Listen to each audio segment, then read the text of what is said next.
Naam, wapenzi watazamaji wa platform Shobana, ukaribisha ukifuata kituo chako pendwa kabisa cha matangazo ya burudani kutoka hapa jijini Bujumbura, Burundi. Tumekutana tena kwa mara nyingine tena katika kipindi cha sanaa kama kawaida yetu. Kama unavyofahamu, sisi ni watu ambao tunadili sana na mambo ya entertainment. Leo tuna swala ambalo tunataka tulijadili kuhusiana na muziki wa Burundi, huku muziki wa Rwanda ukionekana kwamba unazidi kushuka. Watu swala kujiuliza sasa hivi ni nini? Swala ambalo tunatakiwa kujiuliza sasa hivi, je, muziki wa Rwanda umeshuka au muziki wa Burundi ndio sasa hivi tunajivunia mafanikio ambayo tunaendelea kuyapata kwa sasa hivi?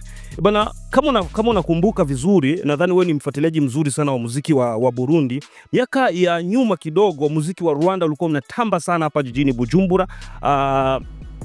Hadi wasanii wa Rwanda maarufu ambao tunawafahamu walikuwa kialikwa mara kwa mara, hadi kapelekea minong'ono ya hapa na pale kutoka kwa wadau mbalimbali, hususan na wasanii pia walikuwa kilalamika sana kwamba wasanii wa Rwanda wanaalikwa sana huku wakimpiga shutuma nzito sana promoter DJ Pole, ambaye alikuwa akiwaleta mara kwa mara wasanii kutoka Rwanda. Lakini na yeye alikuwa anatoa maelezo yake kwamba yeye anafanya biashara. Kama nakumbuka, moja kati ya vitu ambavyo alikuwa akivizungumza kwamba anafanya biashara, kwa hiyo anamleta msanii ambaye atakuja na yeye amuingizie kipato kulingana na mikataba ambao wanakuwa wanayafanya.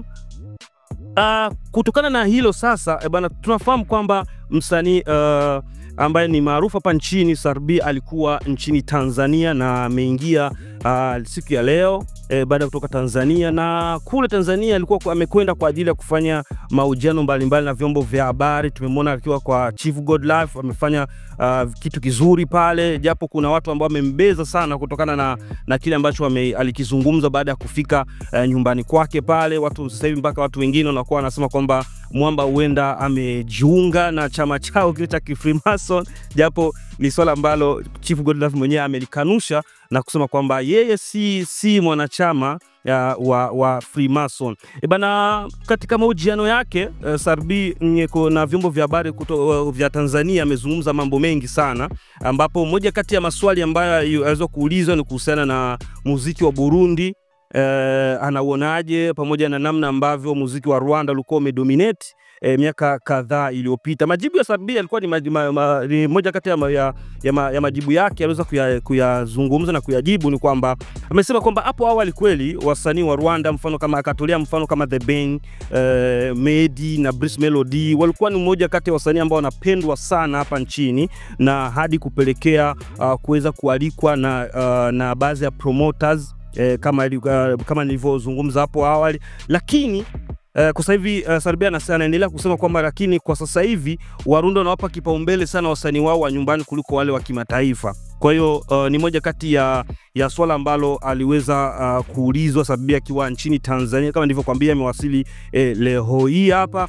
Kauli nyingine ambayo iliweza kuzungumza na ikawa kama inamuunga mkono msanii Sarbi ni ile kauli ambayo ameizungumza Kirikou akiwa nchini Rwanda. Moja kati ya msanii ambaye pia naye anafanya vizuri kimataifa ni msanii Kirikou, ambaye amefanya show nzuri, anaendelea kufanya vizuri nchini Rwanda, na vile mpaka sasa tunavyozungumza yuko kule. Na habari tulizonazo kutoka kwa Kirikou ni kwamba anatarajia kufanya show kubwa sana, na kama tunavyofahamu sio mara yake ya kwanza kwenda nchini Rwanda, na yeye ameiunga kauli mkono, ambapo akiwa nchini Rwanda alivyoulizwa na vyombo vya habari kuhusiana na muziki wa Rwanda na Burundi, yeye mwenyewe pia aliweza kujibu kama ifuatavyo. Akasema kwa sasa muziki wa Burundi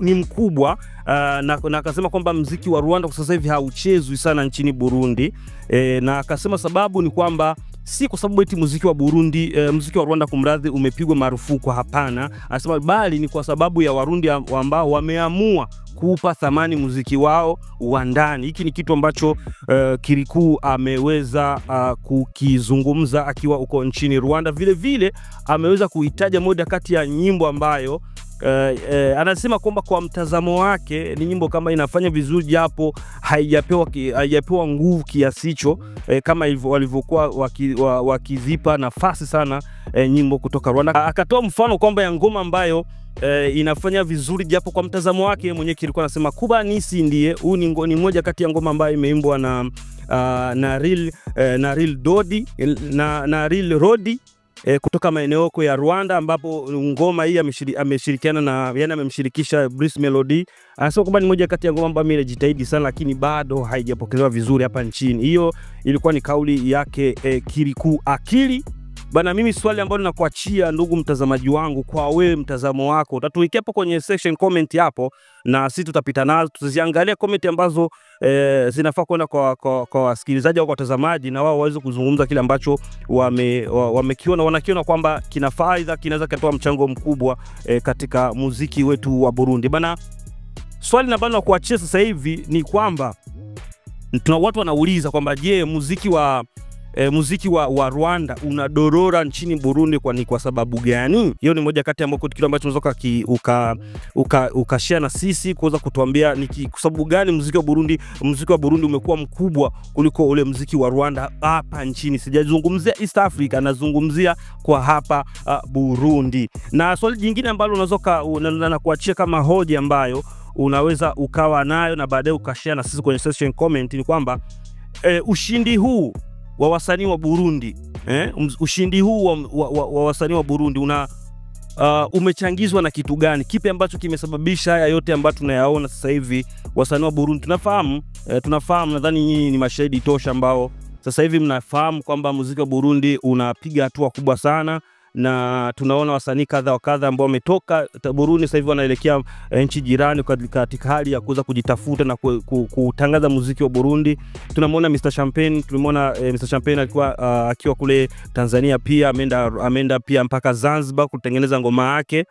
Nadhani tumeona picha kadha wa kadha ambazo amepiga, ikiwemo ile ambayo amepiga na Barnaba. Tujui ni kitu gani ambacho kitafanyika kule, lakini tunafahamu kwamba kuna kitu ambacho kinafanyika, na huenda siku za hivi karibuni itakuwa ni story nyingine. Pia tunafahamu kwamba na yeye anajiandaa na show yake kubwa ambayo itafanyika tarehe 12 mwezi wa 12 kujao, kumradhi, na vitu vingine vingi ambavyo wasanii wa Burundi sasa hivi wanavifanya. Nimekuambia kama Kirikou iko Rwanda na yeye anafanya mambo yake kule Rwanda, nadhani majibu mazuri tutayapata pale ambapo tutaona kitu kikubwa ambacho amekifanya kutoka kule maeneo ya Rwanda. Wimbo wake Ahanihe, nadhani tunafahamu kwamba ni moja kati ya ngoma ambayo inafanya vizuri.